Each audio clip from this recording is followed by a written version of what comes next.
Dit gaan goed met mense wat hulle krag in U vind en graag na U tempel toe gaan. Vir hulle gaan daar fonteine oop wanneer hulle deur 'n dorre laagte trek en die vroeë reën sy seëninge bring. Keer op keer ontvang hulle nuwe krag totdat hulle voor God in Sion verskyn. En daarom gemeente, genade en vrede vir elkeen van julle. Dit is die Vader en die Seun en die Heilige Gees wat ons verwelkom in sy teenwoordigheid hier in die erediens. Amen. Ek wil vra dat ons vandag sal begin, dat u saam met my sal staan en dan begin ons met die geloofsbelijdenis en daarna gaan ons outomaties, dan bly u staan, dan gaan ons outomaties oor na ons lofprysing toe. Kom ons staan, dan bely ons wat ons glo hardop saam.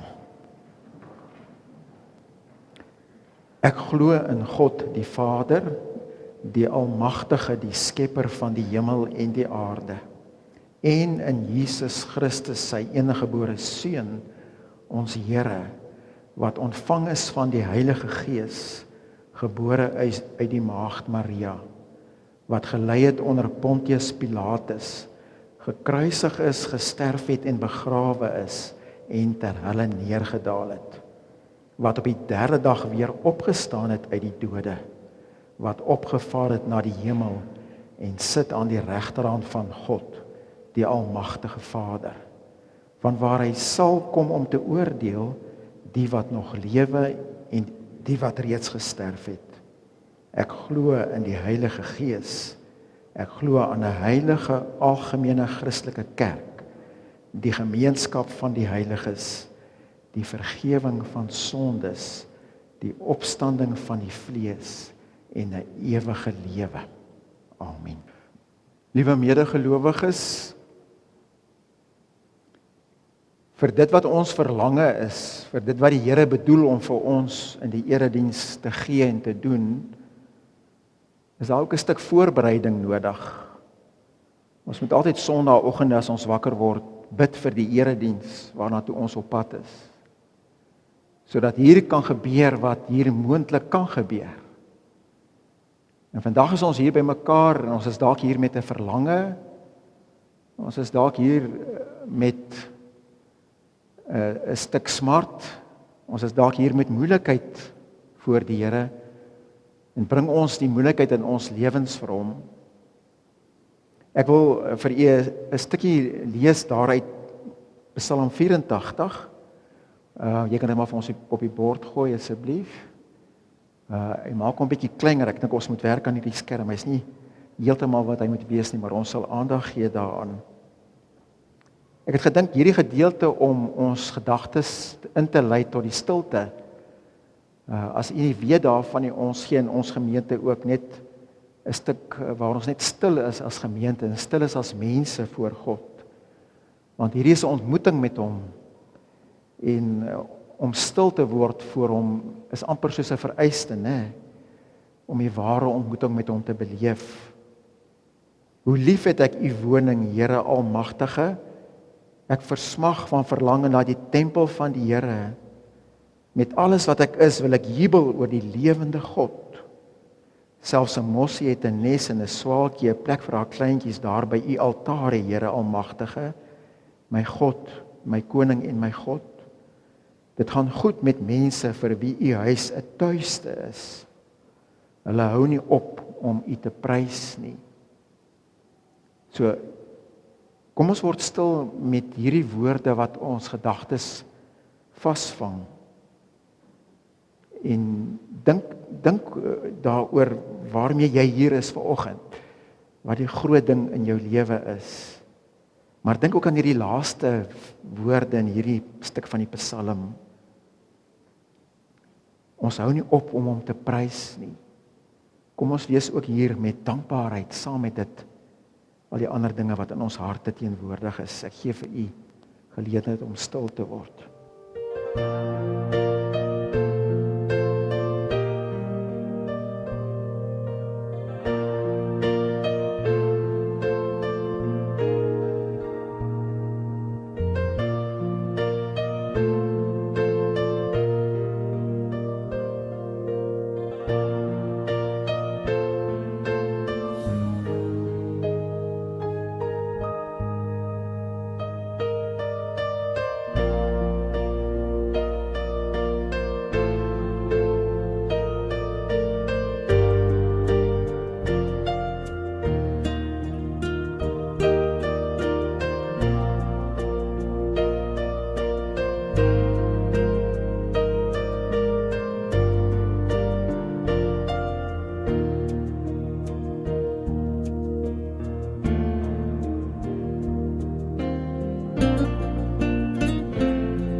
Hemelse Vader, terwyl die wêreld daar buite aangaan met hulle gewone lewe en raas en rumoer, dankie dat ons net vir 'n oomblik kan stil word hier in die erediens.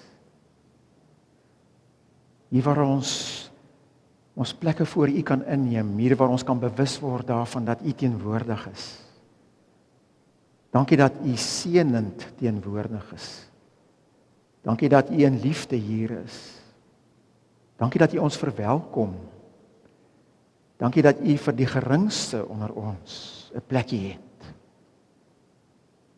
Dankie vir U genade wat oor ons lewens spoel. Dankie Here dat U ons aandag en ons lewens se rigting op U vestig. Dankie dat ons hier kan uitgaan wetende ons was in U teenwoordigheid en U leef. Ja, U trek voor ons uit. U neem ons saam op U pad in hierdie wêreld. Vul ons met U liefde. Help ons dat ons, wanneer ons in hierdie week wat kom, daar buite gaan lewe, elke dag met die liefde wat van U afkom en deur ons vloei sal lewe. Dat ons in liefde wysheid sal hê om te weet wat ons moet doen, wat ons moet sê, wat vir ons belangrik moet wees en hoe ons moet optree. Ons bid, Here, dat ons lewens in hierdie week wat kom, U sal verheerlik. En dat daar 'n stuk aanbidding in ons huise sal wees. Aanbidding wanneer ons met ons finansies besig is. Aanbidding wanneer ons by die werk is. En aanbidding as ons as huisgesinne bymekaar is. Dat dit alles U naam sal verheerlik. Ons bid dit ook vir elke element van hierdie erediens. Dankie vir hierdie ontmoeting wat deur U gereël is. Ons wil volkome dit aan U oorgee, in U hande plaas, en vra dat ook wanneer ons met U woord besig is en dit oordink, dat ook deur dit U wil sal geskied. Amen. Ons lees uit Psalm 80. Psalm 80. Die woord dat ek dink die meeste voorkom vandag in die erediens, ons het al so in ons liedere gehad, baie dankie Letitia, is die woord skyn. Die tema is die verskyning van God. En in Psalm 80 hoor 'n mens dit verskriklik duidelik, die versigtiging van die volk na die verskyning van die Here en sy redding. Vir die koorleier op die wysie van lelies, 'n getuienis van Asaf, 'n psalm. Luister tog, herder van Israel, U wat die nageslag van Josef soos 'n kudde lei, U wat oor die Gerubs troon, verskyn tog aan ons. Openbaar U mag aan die stamme Efraim, Benjamin en Manasse. Kom help ons tog. Laat dit weer met ons goed gaan, o God, verskyn tog tot ons redding. Here almagtige God, hoe lank nog sal U afsydig staan teenoor die gebed van U volk? U het aan ons trane vir kos gegee en ons 'n beker vol verdriet laat drink. U laat ons bure teen ons veg en ons vyande lag oor ons. Almagtige God, laat dit weer met ons goed gaan, verskyn tog tot ons redding. U het 'n wingerdstok in Egipte uitgehaal en dit hier kom plant, nadat U die nasies uitgedryf het. U het vir hom 'n plek reggemaak, sy wortels het gegroei en uit die land ingeneem. Sy skaduwee die berge oordek, sy ranke die magtige seders. Hy het sy ranke uitgestoot tot by die see, sy lote tot by die Eufraat. Waarom het U die mure om hom afgebreek? Al die verbygangers stroop hom, die wilde vark uit die bos verwoes hom, gerdieters uit die veld vreet hom op. Almagtige God, kyk tog uit die hemel af en ontferm U weer oor hierdie wingerdstok. Neem hom weer onder U sorg, hou in stand wat U met U eie hand geplant het, die wingerdstok wat U vir Uself gekweek het. Laat die wat hom soos onkruid verbrand het, deur U oordeel te gronde gaan. Hou U hand oor die mense wat deur uitgekies is, oor die volk wat U vir U groot gemaak het. Dan sal ons nie weer van U af wegdraai nie, Hou ons aan die lewe, dan sal ons U naam aanroep. Here almagtige God, laat dit weer met ons goed gaan, verskyn tog tot ons redding. Dit loop soos 'n refrein deur hierdie psalm, né? Ek het hierdie psalm gekies, liewe gemeente, omdat ons vandag by die 3de week van lydenstyd is, né?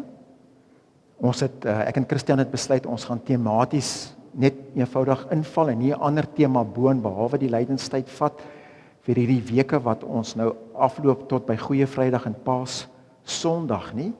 En u sal nie verstaan hoekom ons met die psalm besig is nie, as u nie verstaan dat ons in lydenstyd ons bevind, en laat die lydenstyd mos die tradisie in die kerk is, in die wêreldwye kerk van die Here, dat ons in hierdie weke wat oploop na Paas Sondag toe, weer fokus op die lydenstog, die Via Dolorosa van die Here Jesus Christus nie. En vandag is ons tema die verskyning van God. Dit wil vir ons, hierdie psalm wil ons weer laat dink oor hierdie groot waarheid wat gebeur het. Want met lydenstyd vier ons iets, ons gedenk iets, ons vier dit ook gelyktydig. Ons vier die feit dat hy verskyn het. Miskien moet mense dit so verstaan. Ek het ergens gelees die verhaal van 'n vrou in die Tweede Wêreldoorlog wie se man in die oorlog gesneuwel het, maar sy het geweier om die nuus van sy dood te aanvaar. En sy het elke aand die lig in hulle voorportaal van hulle huis aangesit, net vir ingeval hy in die nag huis toe sou kom, dat hy sy weg sou kon vind. En soms wanneer die verlange te groot geraak het vir haar, dan het sy van vertrek tot vertrek in die huis gedwaal en by die vensters uitgekyk of hy nie dalk buitekant op pad was na die huis toe nie. En sy het ook geluister of sy nie dalk sy voetstappe in die paadjie hoor nie. En by geleentheid het daar verbeelding so die oorhand in haar lewe gekry dat sy vir haar verbeel het, sy hoor hom letterlik klop aan die voordeur. En dan het sy die voordeur oopgeruk met 'n uitroep van vreugde, net om deur koue lug begroet te word. In 'n sekere sin is dit seker met ons almal so. Ons almal wag op iets of iemand. Van kleins af is dit eintlik in ons lewens so.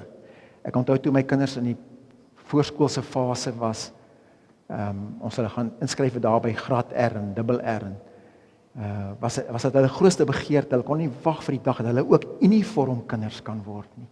Dat hulle ook die skoolklere van die ander kinders kon aantrek nie. Dat hulle ook groot kan wees, soos die graad 1tjies in die skool, né? En nadat hulle graad 1tjies geword het en graad 2tjies, was dit nie lank gewees nie, en hulle het begin met bewondering praat van die hoërskoolkinders.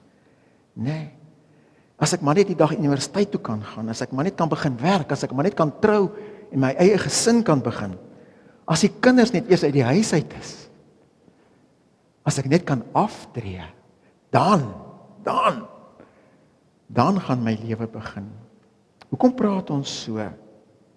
Ek dink die mens, ons almal kan instinktief aanvoel dat daar iets kort met ons lewens, dat die lewe onvoltooid is. En dit gebeur veral wanneer ons in 'n soort van 'n krisis kom, dat ons wil roep na 'n beter môre. En daardie oomblik wat daar iemand of iets in ons lewens in sal kom, na wie ons hinker, dat daardie persoon of daardie geleentheid uiteindelik by ons voordeur sal kom staan. En dit klink, soos ek gesê het, baie helder in hierdie psalm op, Psalm 80. Maar hier roep hulle nie na 'n ongedefinieerde iets nie. Hulle roep na hierdie bekende vir hulle, die God van Israel, wat met hulle 'n geskiedenis gemaak het. Die eienaar van die wingerd, noem hulle hom, die herder van Israel, noem hulle hom. En soos 'n refrein klink dit heeltyd, verskyn tog tot ons redding. En ek dink dis 'n ding wat ons kan mee identifiseer in ons dag, né? In 2020, 2021 was daar 'n gemeenskaplike sug en 'n verlange wat nie net uit ons, maar uit die hele wêreld na God toe opgaan, om te sê, verskyn tog net tot ons redding. Draai tog net weer, soos die ou vertaling, wat meer die letterlike vertaling wat daar staan, vertaal gesê het, draai tog weer u gesig na ons kant toe. Kyk tog net weer na ons. Laat u gesig tog weer tot ons redding verskyn en die voordeur in ons lewe vir ons oopmaak. Israel het hier baie duidelik redding nodig gehad, en die agtergrond van hierdie psalm, die historiese konteks is nie altyd so duidelik by die psalms nie, maar heel waarskynlik, dis die konsensus daaroor, dat dit hier gaan oor die Noordryk. Jy onthou mos, na die monargie daar in Israel, Saul, Dawid en Salomo se tyd, nadat Salomo oorlede is, het die ryk in twee geskeur, en daar was 'n Noordryk wat Israel genoem is, en die Suidryk, Juda, elkeen met sy eie koning, en in die jaar 721 voor Christus, dan word die Noordryk weggevoer deur die Assiriërs. En dit is waarvan hulle hier praat. Hulle noem ook die stamme, Ephraim, Manasse, wat met die Noordryk geassosieer word, is hulle weggevoer, en die plek is verwoes, die Noordryk is verwoes, Samaria. En dit was katastrofaal gewees vir die volk. Dit is 'n ruïne wat agtergelaat word, ons hierso lees, né, daar van vers 9 af, word dit vir ons beskryf hoe hulle dit gesien het. Die feit dat hierdie psalm nou in die psalmboek opgeneem is, beteken ook dat dit deel geword van die Israelitiese tempelliturgie, né? En dit is waarskynlik in 'n wisselgang in die erediens gesing, sodat die priester sou die een gedeelte sê, dan sou die gemeente antwoord met die refrein. Hulle sou elke keer die refrein bid, né? So ons kon dit ook vandag gedoen het amper. Ons moet dit bid of ons moet dit sing. Die vergesigtiging klink so: Here, herder, verskyn tog tot ons redding, want u kudde gaan ten gronde. En as mens hier lees, dan word jy getref deur die skreiende kontras wat hier is tussen hierdie Psalm 80 en die baie bekende Psalm 23 wat ons in die Bybel kry, né? In plaas van die groen weivelde kry hulle hierso trane vir hulle kos. En in plaas van waters waar daar vrede is, kry hulle 'n beker vol verdriet om te drink. In plaas van u laat my by feesmaal aansit, terwyl my teestanders moet toe kyk, is dit eerder ons vyande lag oor ons. Kan jy verstaan, waar sit hulle net soos ons? En nou is die vraag natuurlik, waarom draai die herder sy gesig van hulle af, weg? Waarom kyk hy ander pad? Ek vermoed dis 'n vraag waarmee ek en jy ook in ons dag baie sterk kan worstel. Ons kan dit op individuele vlak met jou eie lewe daaroor worstel, maar veral kollektief in ons land. Dink ek, dit kan nie anders nie. En ook vir mense, en ek beny hulle so, mense wat so bietjie dit die reg kry om volstrydspolitiek toe te pas, né? Net eenvoudig nie koerant te lees nie, nie televisie te kyk nie, net te maak asof die slegte nuus nie daar is nie. Ek beny hulle, maar ek kan myself nie so ver kry om dit ook te doen nie, want ek voel ons as gelowiges moet ook realisties wees. En as mens realisties is oor die kollektiewe toekoms wat ons het, en dan is daar baie donker goed, né, wat vir ons lê en loer. Hulle sê hierso, Here, eienaar van die wingerdstok. Hulle onthou, dis 'n beeld vir die volk Israel, vir die Israeliete, waar hulle sê hy het die wingerdstok gevat uit Egipte en hy het hom oorgeplant in die beloofde land. Want ons loop gevaar om ontwortel te word.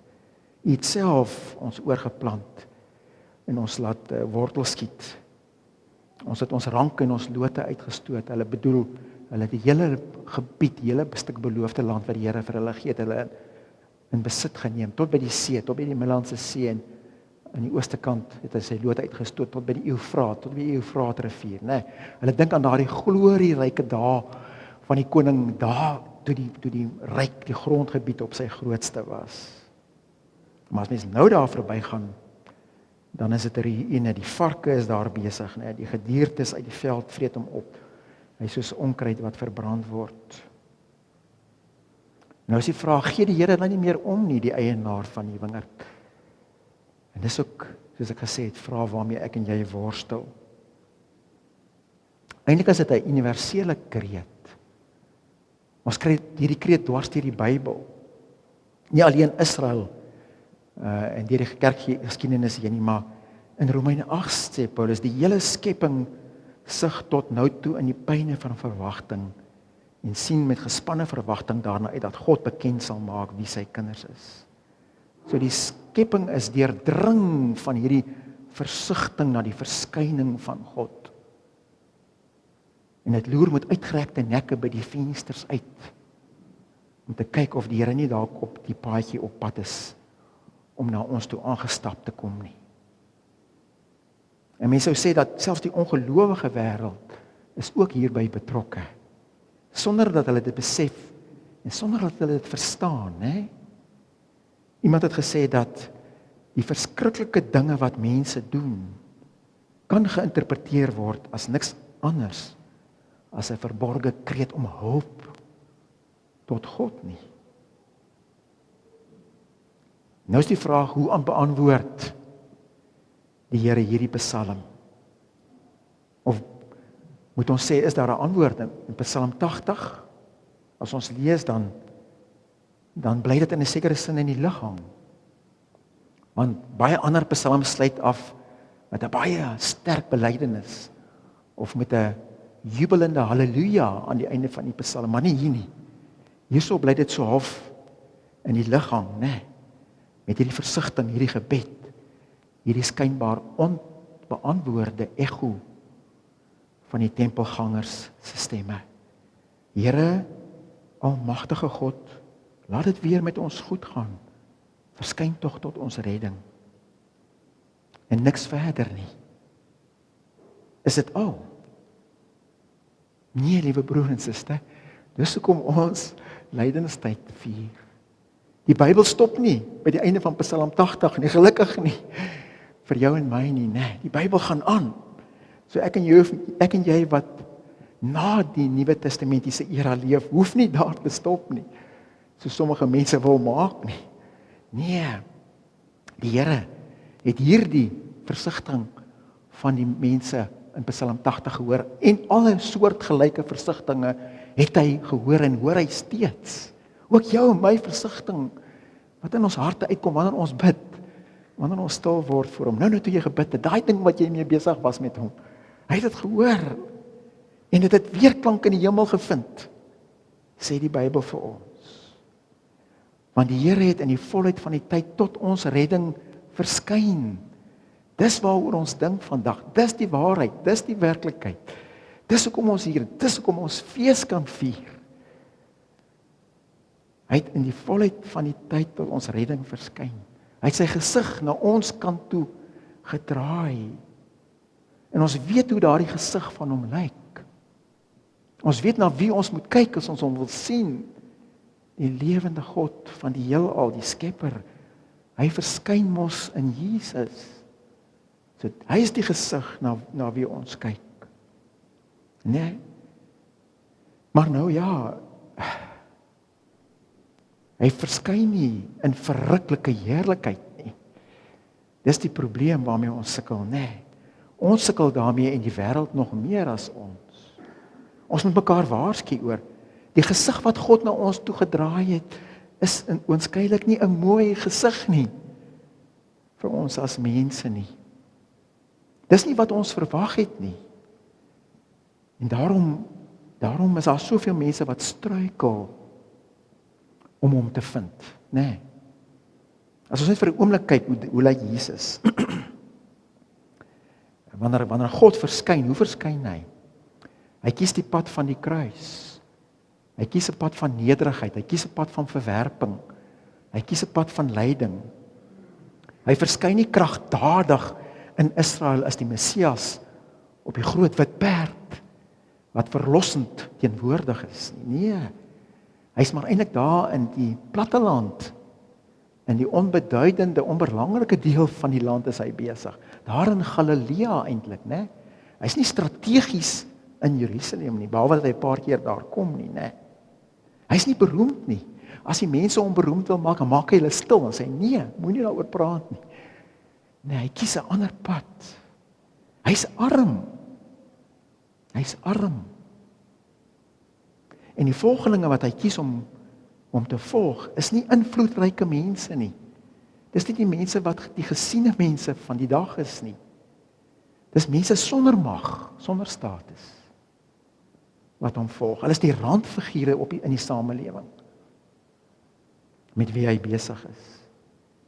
En ons sien ook dat hy nie beïnvloed deur mense se verwagtings of se beoordeling van hom nie, hoe mense oor hom dink nie. As hy met sy onderrig besig is, gee hy aanstoot deur dit wat hy leer. Op 'n stadium wil die mense hom stenig, hulle wil hom oor die afgrond gooi. Dit gebeur meer as een keer. Hy word beskuldig daarvan dat hy nie genoeg vas nie in die Joodse tradisie. Hy eet enige iets saam met enige mens. Hy kuier saam met die verkeerde mense. En hy wys vir ons dat God se definisie van sukses definitief nie soos ons definisie lyk nie. Aan die einde van sy lewe word hy gesien as 'n mislukking. Hy word verwerp, hy word gekruisig. Dis die mees ergste vorm van verwerping wat 'n mens kon beleef. Hy's verworpe, hy's gehaat en doodgemaak. En wanneer hy kom, wanneer hy hier is, dan interessant, nee, hy sorteer nie die strukturele probleme in Israel uit nie. Hy's nie ekonomiese en politieke hervormer nie. Glad nie. Glad nie. En mens moet nie dit van hom verwag nie. Ons as sy kinders, as kinders van die Vader, broers en susters van die Here, miskien kan ons daaraan werk. Hierdie ding dat hy so anders is, laat ons hom nie sien hoe hy is nie, en watter kant van sy gesig het hy na ons toe gedraai nie. Het ek nou gesê, maak dat mense hom nie, hulle eien hom nie, hulle vind hom nie, hulle sien nie hom vir wie hy is nie, en dis die heel belangrikste ding.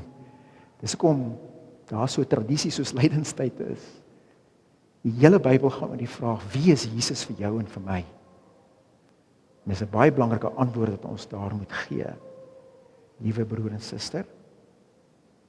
Maar die Bybel sê, dit is die glansverskyning van God. Dit is sy aangesig wat oor ons skyn, wanneer Jesus hier by ons is.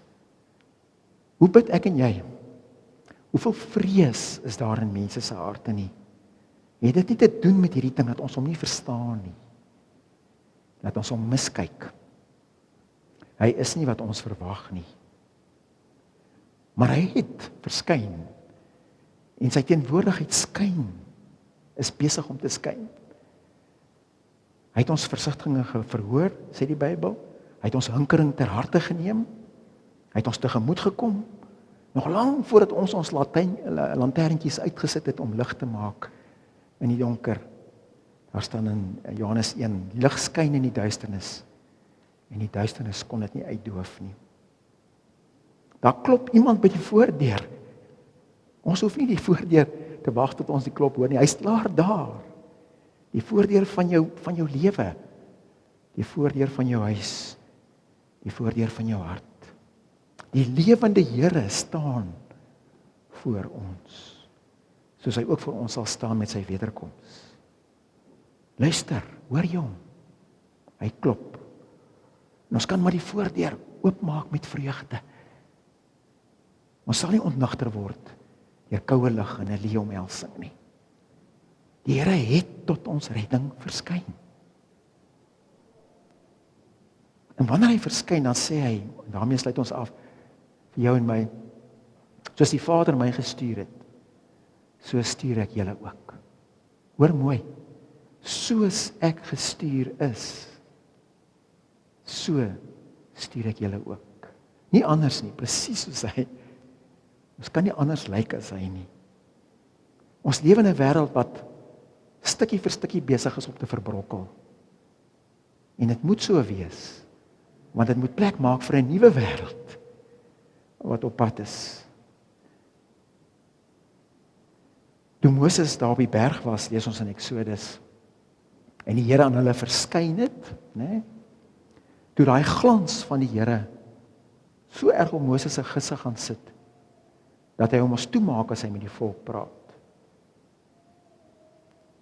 Dit is eintlik waarmee ons besig. Dis waar ons is. Ek en jy, die glans van die menswording van Jesus het op ons geskyn. Dis elke dag besig om op ons te skyn. Die Here staan voor ons. En hy skyn oor ons. Nou sê hy, gaan skyn. Gaan skyn, wees sout vir die wêreld, lig vir die wêreld. Wees die sout. Maar as mens daar in Matteus lees waar Jesus dit sê, daar staan aan ons, julle is die sout vir die aarde. Wat doen 'n mens met die sout as dit verslaan het? Dit word buitekant weggegooi en die mense vertrap dit. Nee. Hy is nie besig met wetenskap les nie. Hy sê, julle is die sout van die aarde. Julle is die mense op wie ek geskyn het. Julle moet hierdie skyn indra in die wêreld waar jy leef en waar jy werk. Wat doen mens met die sout as dit verslaan? As dit nie meer sout is nie. Hy bedoel ons. Dis nie net toevallig dat dit daar staan nie. Die sout, ek en jy. Lyk die wêreld soos dit lyk omdat die kerk verslaan het? Dis 'n vraag, né? Waarmee ek en jy moet leef. Ons is die lig. Die Here het verskyn. Hy skyn op jou en my. Ons moet daai helder lig in die wêreld indra. Amen. Here, dankie. Dankie dat U gesig na ons toe gedraai het. Dankie dat U ons versigtinge gehoor het. Ja, U ken die hinkering van ons harte. Al is dit vir onsself onduidelik presies wat dit is. Dankie dat ons moet met ons totale lewe waaroor ons voel ons het beheer, maar ook oor daardie deel wat ons weet ons het nie beheer nie, voor U kan kom. En dat U beheer neem. Here, ons bid opnuut in hierdie lydenstyd. Help ons om te verstaan hoe dat U oor ons geskyn het en steeds skyn. Elke dag in ons lewens. En gee aan ons die genade om deel van dit ook te deel met die mense rondom ons. Ja, ons missie wat ons wil uitleef. Ons wil U goeie genade, ja, U liefde deel met alle mense met wie ons paai kruis. Begenadig ons op daardie pad, Here, want ons weet nie altyd hoe om dit te doen nie. Ons verstaan nie. Maar help ons om te verstaan dat ons nie anders as U kan lyk nie. Ja, dat ons U hand moet neem en saam met U deur hierdie wêreld moet loop. Dankie dat U dit vir ons gee. Dankie dat ons vandag dit kan gedenk en dat ons dit kan vier. Ons loof en ons aanbid U. Amen. Die Here sal julle seën en julle beskerm. Die Here sal tot julle redding verskyn en julle genadig wees. Die Here sal julle gebede verhoor en aan julle sy vrede gee. Amen.